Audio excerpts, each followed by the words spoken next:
Shalom e bem-vindos à Via Rápida Israel, uma frase do hebreu que significa amarás a Israel. Esperamos que vocês fiquem conosco porque nosso professor Dr. Baruch vai compartilhar um estudo expositivo da Bíblia. Dr. Baruch é professor titular no Instituto Zera Avraham, com sede em Israel. Ainda que todas as aulas no Instituto são dadas em hebraico, o Dr. Baruch fica feliz em compartilhar este estudo semanal com dublagem em português. Para mais informações sobre nosso trabalho em Israel, visite nosso site amarasaisrael.org. Fiquem agora com o Dr. Baruch e a aula de hoje. Are you living in a way that is insulting God? Você está vivendo de uma maneira que esteja insultando a Deus? Alguém pode até questionar: como eu faria assim? Muito simples, duvidando da sua palavra. Deus faz promessas maravilhosas para aqueles que nele creem, aqueles que aceitaram a mensagem do Evangelho. E quando aceitamos a mensagem do Evangelho, nós recebemos a unção.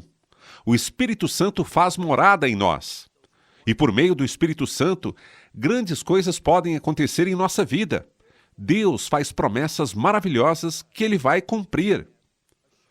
Assim, pela fé na palavra de Deus, nós podemos ter certeza de que Deus não vai nos deixar.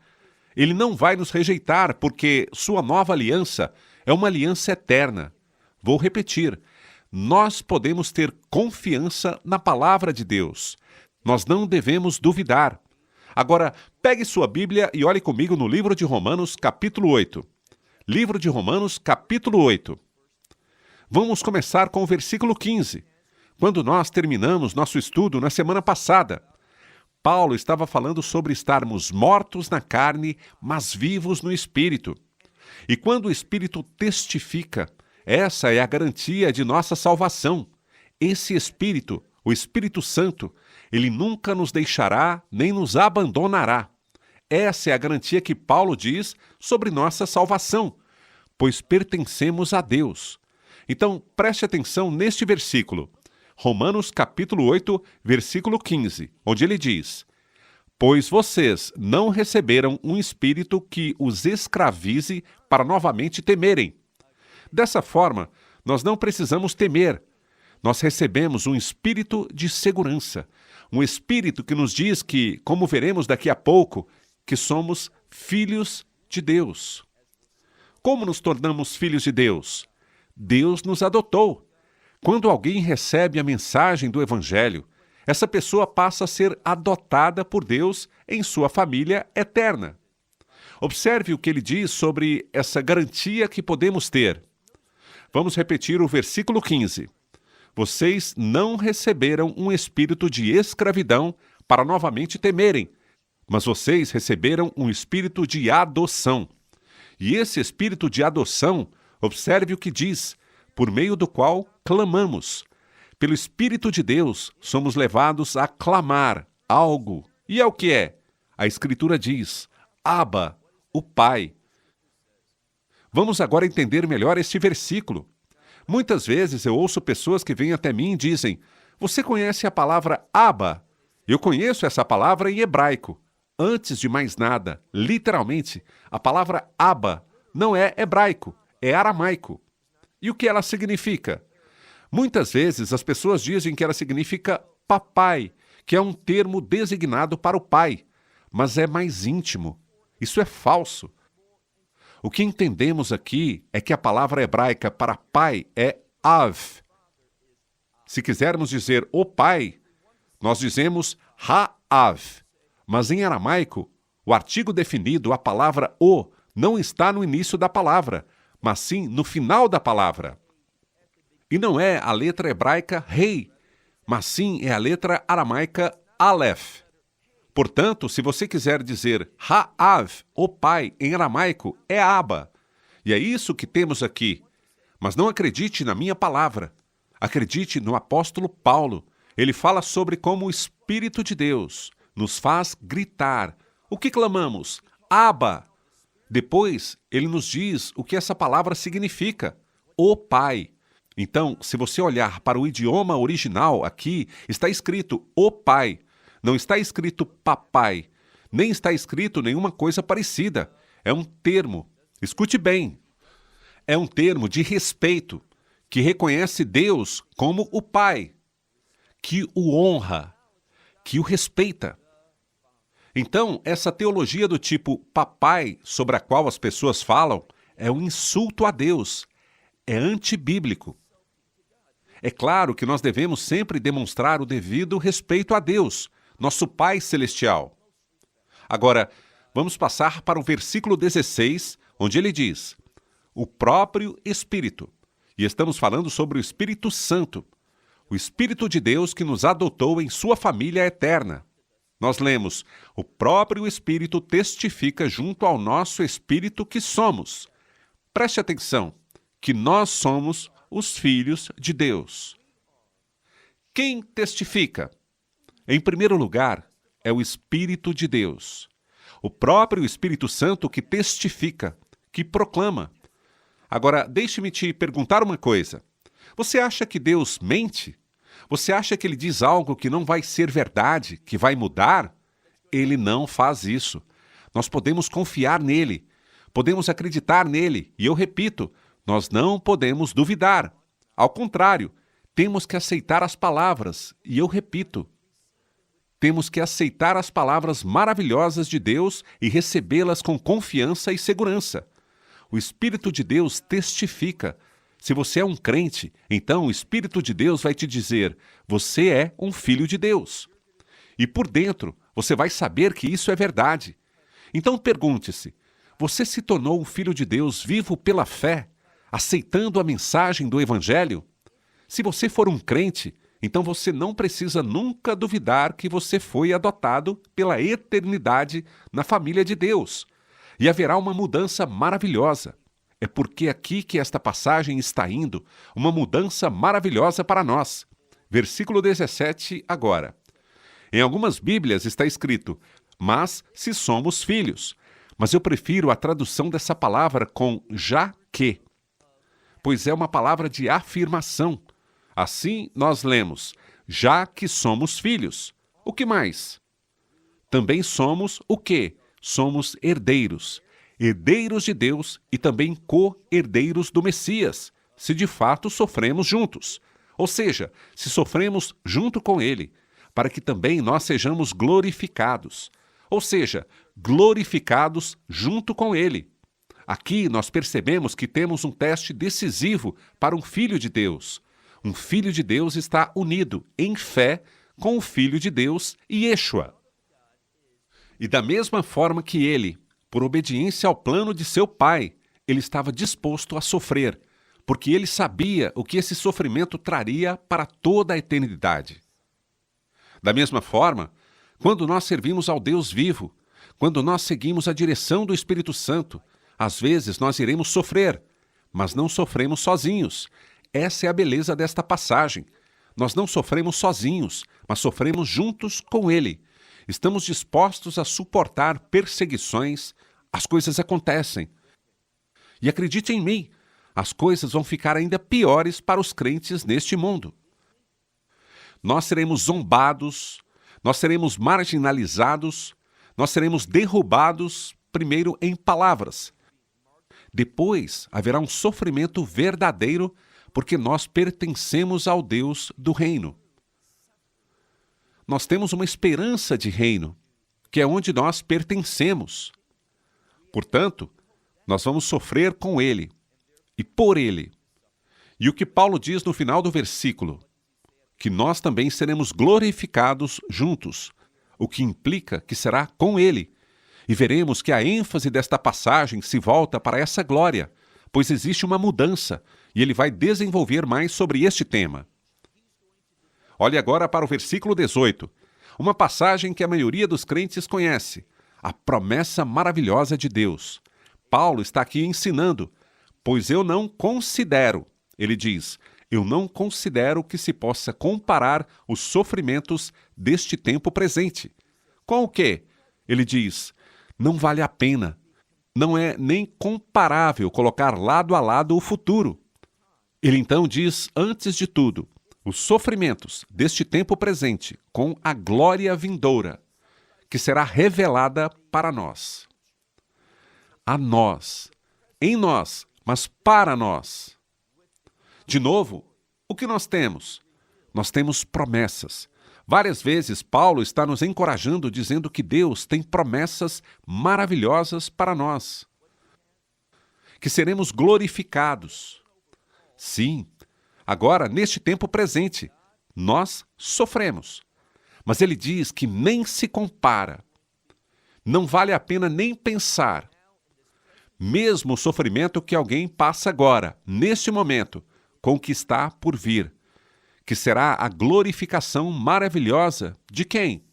Dos filhos de Deus. E quando eu digo filhos, é um termo inclusivo, filhos e filhas, os filhos de Deus. O motivo pelo qual eu gosto de filhos é porque, como vamos ver, e como já mencionamos, os filhos têm a ver com herdeiros, uma maravilhosa promessa de Deus que vamos tomar posse de seu reino. Agora, veja o versículo 19. Porque a criação aguarda com grande expectativa.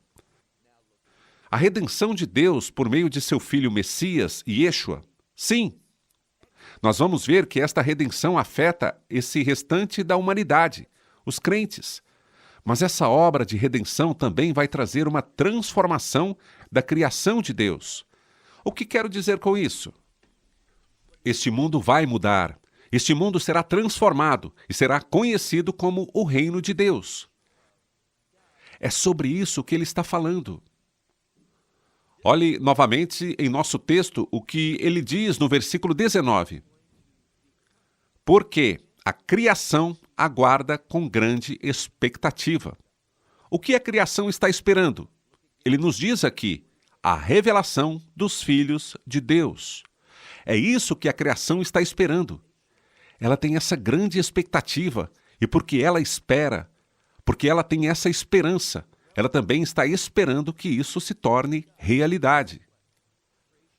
Nós precisamos entender que existe uma relação entre essa transformação, essa herança dos filhos de Deus, e o estabelecimento do reino de Deus. Portanto, a criação, toda a criação, sabemos que as rochas podem clamar. Sabemos que na profecia de Isaías está escrito que as árvores do campo baterão palmas. A criação de Deus um dia vai se alegrar, disse o Messias. Se eles se calarem, essas rochas clamariam em louvor. E ele sabe que essa criação está esperando com essa expectativa pela revelação. De quem? Ele diz aqui, a revelação dos filhos de Deus. Versículo 20. Pois a futilidade da criação sendo sujeita, mas não de boa vontade. Então o que acontece? Agora ele está falando sobre a criação estando sujeita. Sujeita a quê? Bem, a criação não queria isso. Não queria. Foi o Adão e Rava, Adão e Eva, que trouxeram o pecado a este mundo. E isso afetou não apenas eles mesmos, mas toda a humanidade e também toda a natureza. Então a criação foi submetida ao pecado. E agora a criação está esperando por algo. Esperando por esta transformação. Esperando com uma grande expectativa pela vinda do reino de Deus. É isso que ela está esperando. Vamos novamente ao versículo 20. Pois a criação foi submetida à futilidade, mesmo sem querer, mas por causa daquele que a sujeitou na esperança. Vamos entender melhor. É muito importante ter esperança. Assim, a criação foi submetida, ou seja, impactada. Ela foi impactada pelo pecado. E agora também toda a criação está sujeita a esta situação. Por causa do quê? Da esperança. A esperança é um ponto poderoso. Nós sabemos que a esperança pode te dar resistência. A esperança tem como fazer com que você persevere, que sofra por causa da sua fé, porque, como você sabe, existe uma grande recompensa chegando. Então, esta perseverança, a criação é perseverante, por saber que foi submetida a algo, mas que não é para a eternidade. Uma mudança está chegando, uma mudança maravilhosa que é, olhe agora para o nosso próximo versículo, o versículo 21. Porque também esta mesma criação, o que vai acontecer com ela? Será redimida. Como essa palavra expressa libertação, prefiro traduzir que ela vai ser libertada. Ela vai ser libertada da escravidão. Do quê? Da escravidão da decadência.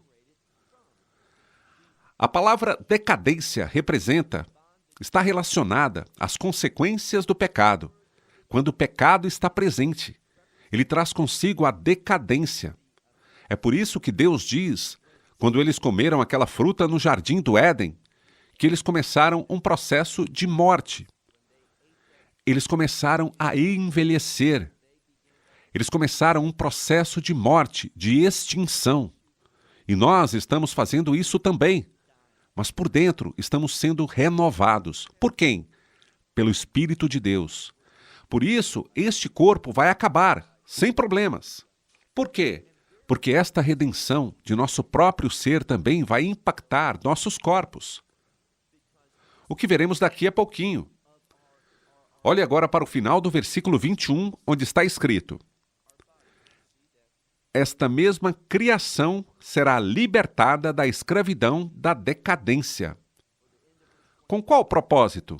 Para a liberdade da glória, ou seja, da gloriosa liberdade. Do quê?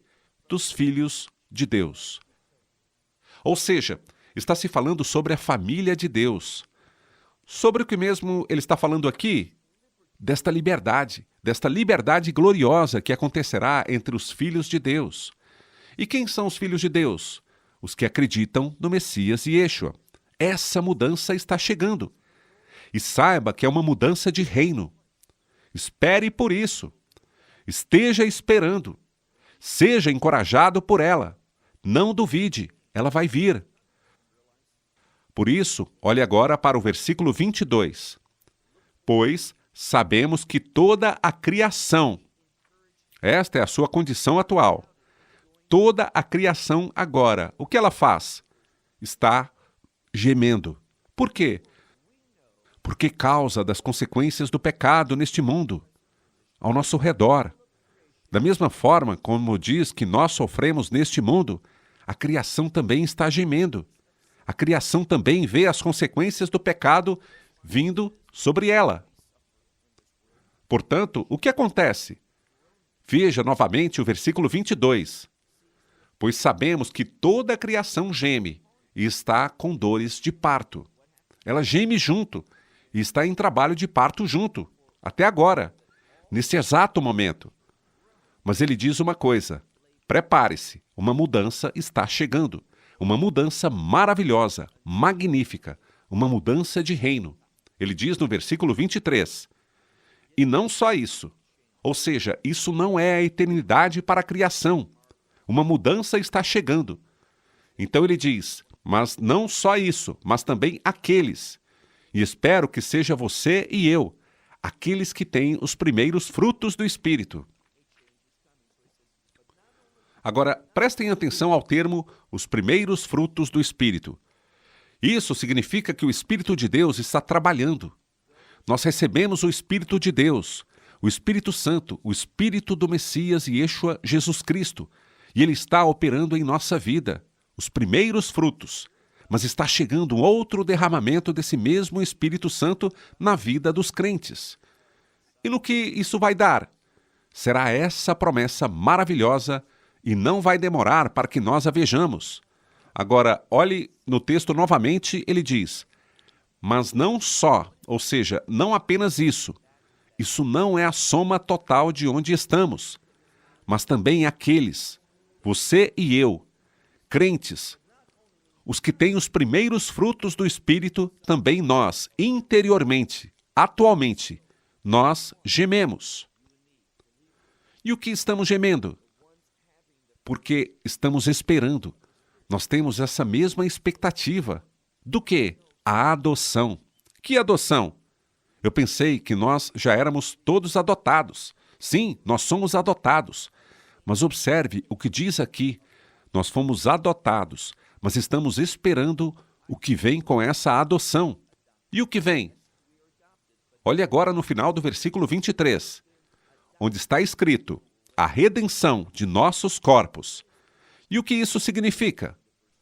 A redenção dos corpos é o que vai acontecer quando nós formos o quê? Os primeiros frutos. E nós sabemos quando isso vai acontecer. Quando o Messias retornar para aquele glorioso evento. Quando o arcanjo soará aquela trombeta, o chofar de Deus. E então teremos este momento maravilhoso num piscar de olhos. Os que creem serão transformados. E se você for um crente, e se você morrer naquele momento, o seu espírito irá para a própria presença do céu com Deus. Mas Deus Pai, Filho e Espírito Santo. Você estará na presença de seu Salvador, mas seu corpo estará no chão, em decomposição. E nós temos uma promessa. Qual é? Olhe novamente para este texto, essa boa nova. Ele diz aqui, estamos esperando a adoção, o resultado completo da adoção, fazendo parte da família de Deus. E o que significa isso? É a redenção de nossos corpos. Então, quando o Messias retornar, aqueles que ainda estiverem vivos neste mundo, o que vai acontecer? Eles serão levados e seus corpos serão transformados em um corpo de reino, um novo corpo, um corpo redentor. E o que acontece? Aqueles que já partiram antes de nós, suas almas estão no céu, mas seus corpos, que estão se decompondo, e talvez sejam apenas cinzas, não importa onde eles estiverem, Deus vai transformá-los de forma sobrenatural e eles também vão experimentar esta redenção de seus corpos. Todos os crentes irão na mesma hora, e todos nós teremos esse corpo de reino. Esta é a esperança futura. E o que quero dizer com antecipação? Nós falamos sobre os primeiros frutos, e esse é o primeiro.